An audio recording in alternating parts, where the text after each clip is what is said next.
நம்ம சென்னையில இருக்க ஈஸ்பாக்கு தான் போனோம். அவங்களோட வெல்கமே ரொம்ப ஹைஜீனிக்கா இருந்துச்சு. அது மட்டும் இல்ல நம்மளுக்கு ஒரு ராணி மரியாதை குடுத்தாங்க. ஸோ வெல்கம் ட்ரிங்க் குடுத்து ஒரு ராணி கிரீடம் வச்சாங்க. ஸோ ரொம்பவே சூப்பரா இருந்துச்சு.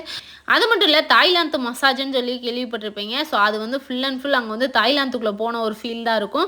ஸோ நான் ரூம்ஸ் எல்லாம் போய் பார்க்குறப்போ ஒவ்வொரு ரூமும் ஒவ்வொரு கெட்டப்ல சூப்பரா இருந்துச்சு. ஒரு குகைக்குள்ள போன ஒரு ஃபீல் இருந்துச்சு. ஸோ அப்ப எங்களுக்கு குடுத்த ஒரு ட்ரெஸ்ஸும் நீங்க பார்த்திருப்பீங்க. பரண்டு படுத்திருக்கிறது வேற யாரும் கிடையாது. நான் தான். ஸோ ஒரு திருப்புனாங்க. நம்ம உடம்புல இருக்க சொடக்கலாம் சட சட சடன்னு ஓடி போயிரும். அந்த அளவுக்கு ஒரு மசாஜ் குடுத்தாங்க. ஸோ நம்மளே நல்லா ரிலீஃப் ஆகும்னு நினைச்சீங்கன்னா, கண்டிப்பா ஈஸ்பாக்கு போங்க. தாய்லாந்து மசாஜ் எடுங்க. ஸோ வேற லெவல்ல இருக்கு. இது சவுண்ட் தெரப்பி. ஸோ இது மூலியமாவும் நம்மளோட மைண்ட் ரிலாக்ஸ் ஆகும். நம்ம காலுக்கு வந்து ஒரு ஆயில் மசாஜ் குடுத்தாங்க. ஸோ சொடக்கெல்லாம் சட சடன்னு விழுந்து எல்லா இடங்களும் நல்லா ரிலீஃப் ஆயிடுச்சு. அது மட்டும் இல்ல நம்ம ஹெட் மசாஜ் குடுக்குறப்ப நம்மளோட டிப்ரஷனே ஹெட்ல தான் இருக்கும். அந்த டிப்ரஷன நீங்க குறைக்கணும்னு நினைச்சீங்கன்னா, கண்டிப்பா ஈஸ்பாக்கு வாங்க. ஸோ நாங்க எல்லாமே மசாஜ் எல்லாமே முடிச்சுட்டு நல்லா குளிச்சுட்டு, ஸோ சூப்பரா ஃப்ரெஷ்ஷா வெளியில வந்தோம். ஸோ கீழ அவங்களோட ஐடிய குடுத்துருக்கேன். செக் பண்ணி பாருங்க.